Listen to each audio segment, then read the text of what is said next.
So we've been talking for a while about the potential for historic immigration reform. We're getting close to historic immigration reform, right, Sarah Moran? I like how you put the historic in quotes, Yeah, which I think is probably, I think that in historic quotes is in the eye of the beholder sometimes. Yeah, I think that's probably a good place to put it. That's the title of the bill, the historic. The historic, yeah. So the Senate is getting a lot closer to unveiling this bill, and of course, you know, the closer things are, the more we know about it, leaks start to come out, and it does look like, you know, if they can really unveil this and get it through, it would be historic. I mean, we're talking about really tough border security measures. We're talking about a path to citizenship for 11 million people, and really robust kind of work visa programs to let in people in the future. I mean, hundreds of thousands of people. So you wrote the story this week that told everybody about what tough border security measures mean in this bill, as the senators who are putting it together envision it.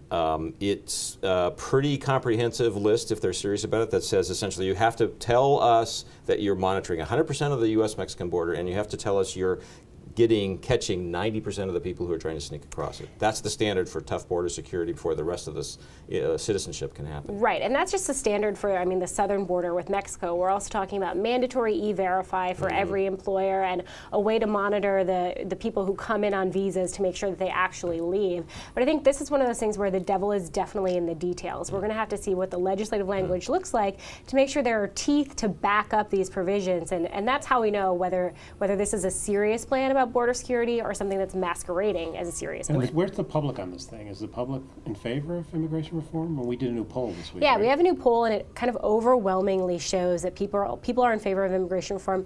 Definitely, they're even more so in favor if you get some kind of like punishment, if you like kind of extract a pound of flesh from the people who came here illegally.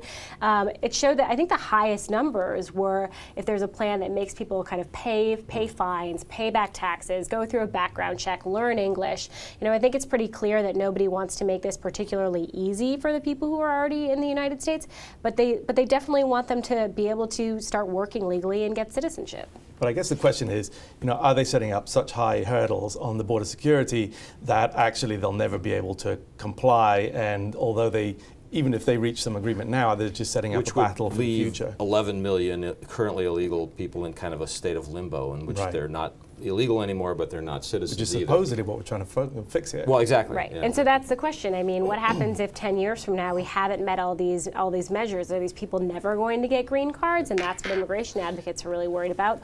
Or if you let these targets fall by the wayside, are we going to be having this conversation again in 10 years where there are millions more immigrants? By the way, is the history of immigration reform in this country. We had this conversation, only you and I have been around long enough to remember this, in 1986 when everybody thought all these problems had been solved, and it turns out none of them had been solved, at least not permanently. But there's also the other hurdle, which is you're talking about things that are coming together in the Senate.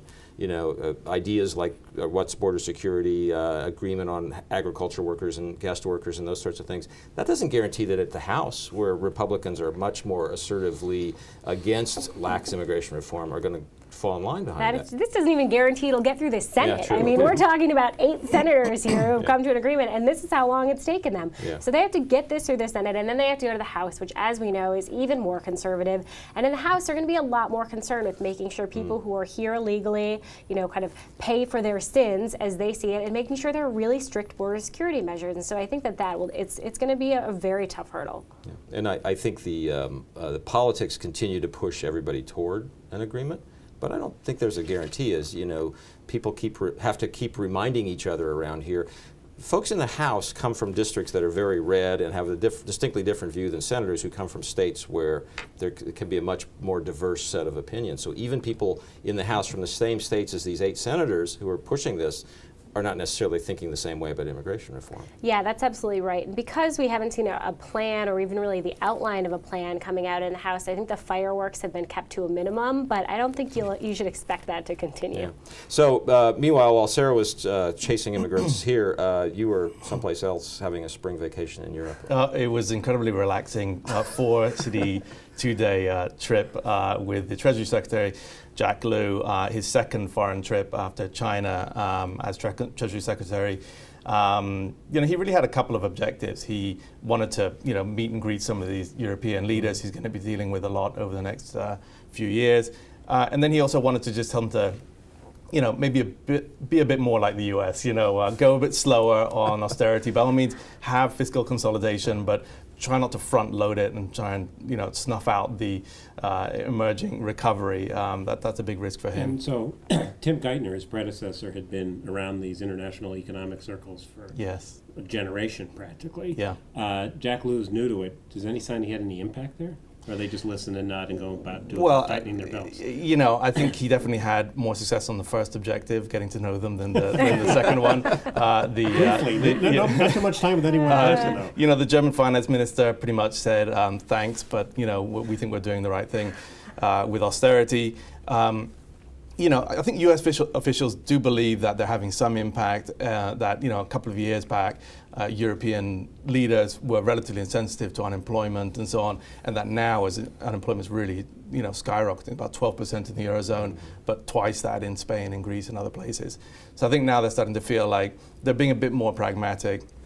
Places like France and Spain, they've sort of allowed them to go a bit slow on some of the targets. So they're starting to see that maybe Europe is coming a little bit more their way. So next week, all the finance ministers and central bankers from around the world come to Washington for the spring frat party of the IMF and the World Bank and the G7. Frat party seems kind of generous, but okay. Is there anything on the agenda that Jack Lew wants his colleagues to push, or is this this is going to be the theme of Europe, which is try and increase demand. We desperately need growth in the world. That's the theme that they're going to try and keep pressing internationally, not just in Europe, but in China and elsewhere. This question of slow growth seems to have had some political impact here already. We saw it in a new Wall Street Journal NBC News poll this week, in which we had President Obama's job approval slipping again. This is 4 straight months in which it's dropped since the sugar high of the re-election came about, and it's down below 50%. It's 47%, 48% disapprove, and it's hard not to see that, David, as a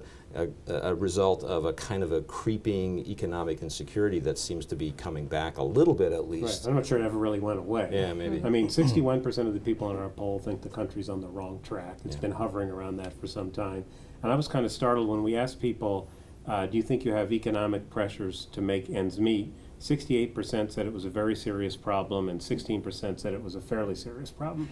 And I think it's understandable. We've been through a terrible recession and a recovery where there's been no wage increases. So you heard the president talking about that. While he puts together his budget, and for one set of people it's all about responsibility and deficit reduction, he's talking a lot about jobs and making America work for the middle class. So I think it's a problem. The first quarter growth is going to come in pretty good, probably over 3%. But in a survey the Wall Street Journal does of economists, which is just out, they expect it to slow down in the second quarter. So the stocks are at record highs. I mean, housing's bouncing back. Why aren't people feeling better about that? Well, I think that stocks and houses are an important factor in why things aren't worse. Mm-hmm. In fact, the private sector is looking a little better. Stocks reflect the fact that corporate profits are well. Hiring is coming back relatively slowly. Low interest rates mean people are buying houses and buying cars. The big minus in the economy is actually the government. Right. Either the tightening of fiscal policy, raising taxes and cutting spending, or the uncertainty tax, as Bill McNabb from Vanguard called it. What's remarkable about this, though, is that people are supportive of the president's priorities, and we're seeing that because Congress is pushing background checks on guns, Congress is pushing immigration. These are obviously big priorities for the president, and they have big public support. And even that can't overcome the feelings people have just about the state of the economy and how that carries over into their blame. That's a really good point, because that's why it looks like this is an economic effect. Because if you ask about the issues that we've been talking about, people are pretty much on the president's side on these things. But there's still this feeling, we're not so comfortable, and that's got to be economic overhang. It's a little of that sort of European, there's not enough growth here feeling. I think that was, that's one of the reasons why Lew went over to Europe, because they feel like their recovery is now becoming self-sustaining. They always repeat they've had 14 consecutive quarters of growth, etc. And they desperately don't want that to be derailed by more turmoil in Europe. Right, and also we need Europe to buy more exports in order to keep this going. That was part of the game plan, and Europe isn't cooperating. So next week we'll know a little bit more about where that immigration bill is going. We'll know a little bit more about what's going to happen to that Obama budget, and we'll be here to talk about it all on Seib and Wessel. Hope you can join us. Meantime, you can join the conversation on Twitter at #WSJLive. I'm Jerry Seib.